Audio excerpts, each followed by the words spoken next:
Experience fresh inspirations. Discover new level strategies. Receive another dose of empowerment. Dr. Iyke Nwambie is a cheerleader of success, advancement, and leadership. Kindly take a listen and keep advancing. We're going to be concluding our series on relationship nuggets with a topic that says 7 ideas that will empower your marriage. The overarching question for this discussion is this: why is it that many married couples fail to experience an empowered marriage? Why is it that the divorce rate among both Christians and non-Christian couples hover around 40 to 50% according to a 2017 study? Why is it that some married couples, including Christian couples, describe marriage as a bad thing, despite the fact that the Bible describes marriage as a good thing?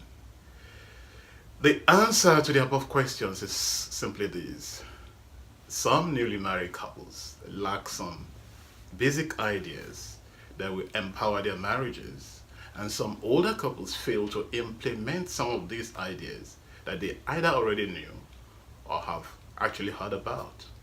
Now, after going through the thoughts of many married couples that I have had the privilege of talking to over the years, both as a pastor and as a leadership and life coach, and after thinking through my own and actually praying through my own marriage of more than 2 decades, I developed the following 7 ideas that can empower your marriage for the better. Number 1, understand that the wedding is not the marriage. The wedding is an event that makes 2 individuals one, but the marriage itself is a process that tests the oneness of those individuals. Number 2, appreciate that marriage is not just a contract, it is a covenant. If you see marriage as a contract, you will find it difficult to embrace the test of marriage when your spouse is not living up to the demands of the contract.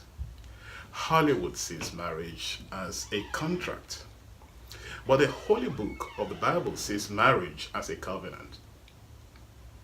Number 3, you have a responsibility to put a winning smile on the face of your spouse. Yes, a winning smile. Develop a sense of humor that can neutralize the emotional pang and pain of the day. Determined to laugh over your mistakes. If you had no mistakes, you wouldn't expect a miracle, would you? Above all, give your spouse a pet name that will activate a sense of joy and humor in the atmosphere, and form the habit of recalling and retelling the love story of how you met for the first time. It does help. Number 4, understand that you think differently than your spouse. For example, a wife may respond to a situation by crying about it first, when the man is first preoccupied with the cost implications of that situation. Dr. Roger Sperry won the Nobel Prize in Medicine and Physiology in 1981 for his breakthrough study on how the human brain actually functions. Dr. Sperry discovered that between the 16th and 26th week of pregnancy, 2 chemicals are released in the brain of male babies, which help to reduce the development of the right brain in male babies. The right brain, as we know, is responsible for caring and feeling, and the left brain is responsible for logic and analytical thinking. Now, not understanding this difference may cause the husband to think that his wife is just being overtly sentimental, while the wife may think that her husband is absolutely being insensitive.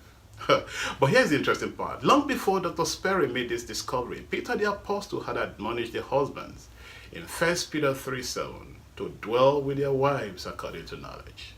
What knowledge is this? It is the knowledge that husbands and wives may see the same issue and actually end up interpreting them with a different slant.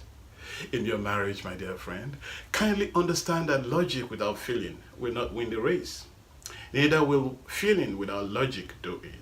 So empower that marriage with the understanding that your different perspectives will promote a peaceful resolution at the end of the day. Number 5, submitting to the need of your wife will cause her to submit to your lead.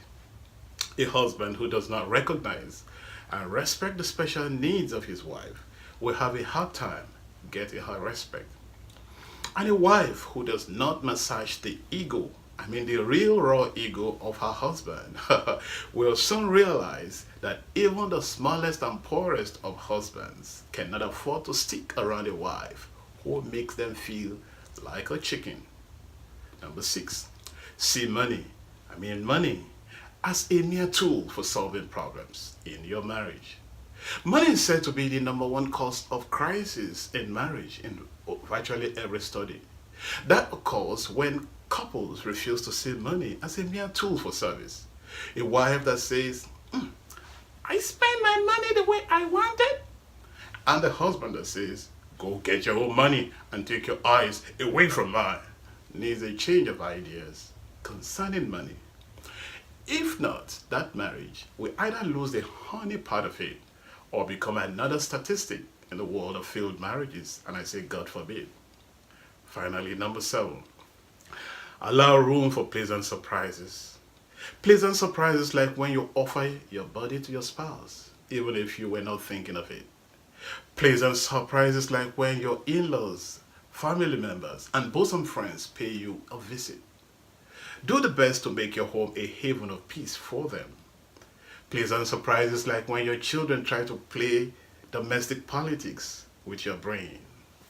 Understand that the only love that can empower your marriage when it comes to your spouse and your children is the agape kind of love, the God kind of love that is not based on conditionalities. And until I come your way again, I remain yours truly, Dr. Iyke Nwambie, the cheerleader of success, advancement, and leadership. Now kindly remember to like and share this video. Make a comment, let's hear from you. Add something in case I missed something. And subscribe to my YouTube channel. And above all, keep advancing with the wisdom of God.